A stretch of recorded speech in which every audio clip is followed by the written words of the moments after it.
Okay, here's a little film with regards to grading of vinyl records. First of all, we're going to actually look at the label and the vinyl surfaces and then look at the cover.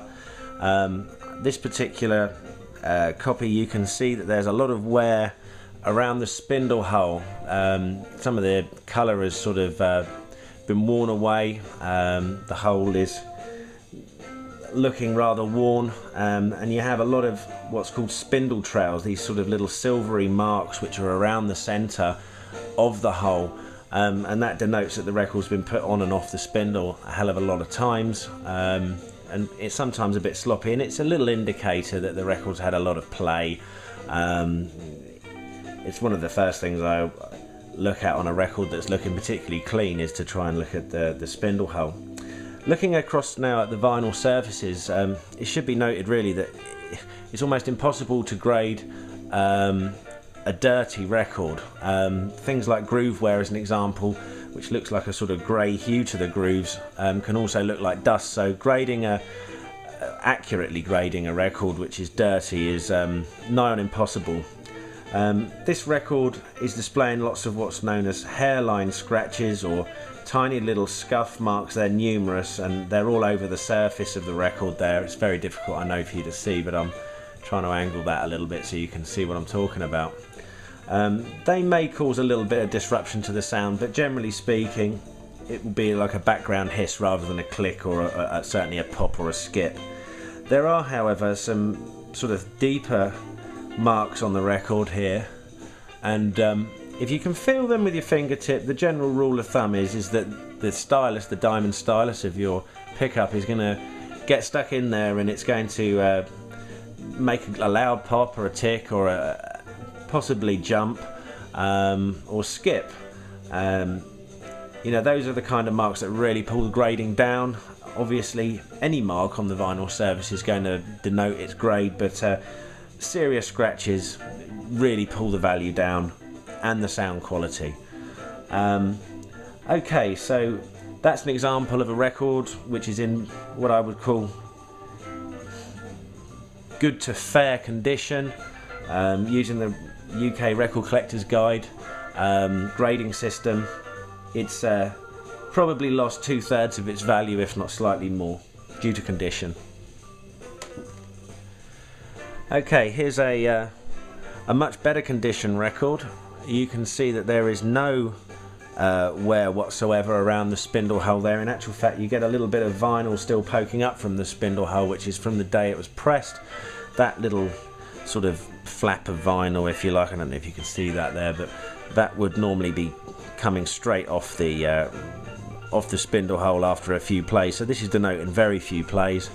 The surface itself, although there's a little bit of dust on here, there's no marks whatsoever, there's no scuffs, there's no scratches.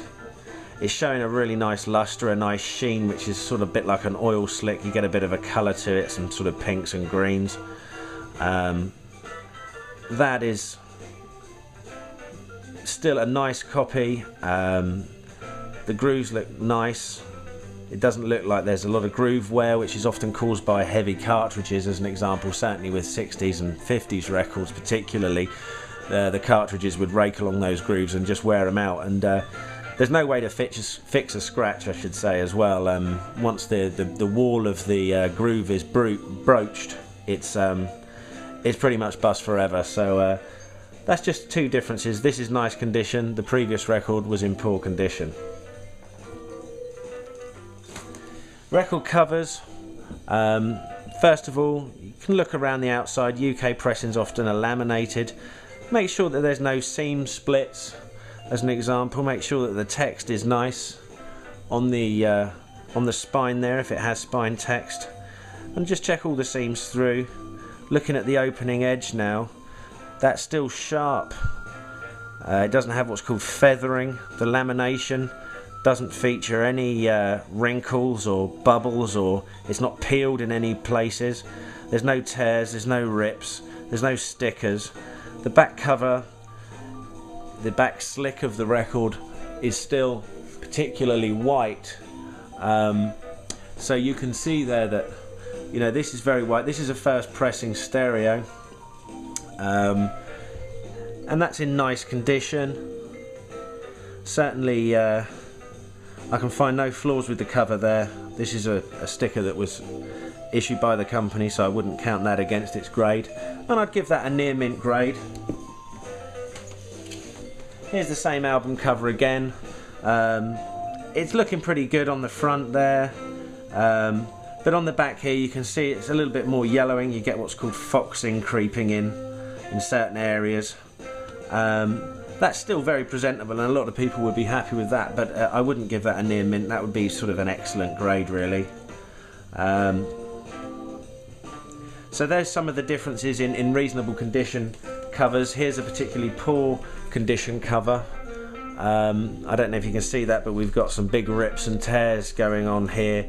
All the corners are rounded, the seams all worn through and rubbed, corners are rubbed here. I mean, not just feathering, but huge splits. This is a fully laminated cover, but nevertheless you've got some laminate lifting and peeling here, and that would be poor condition. Using the Record Collector standard grading scheme, that's a particularly poor example. I hope that helps.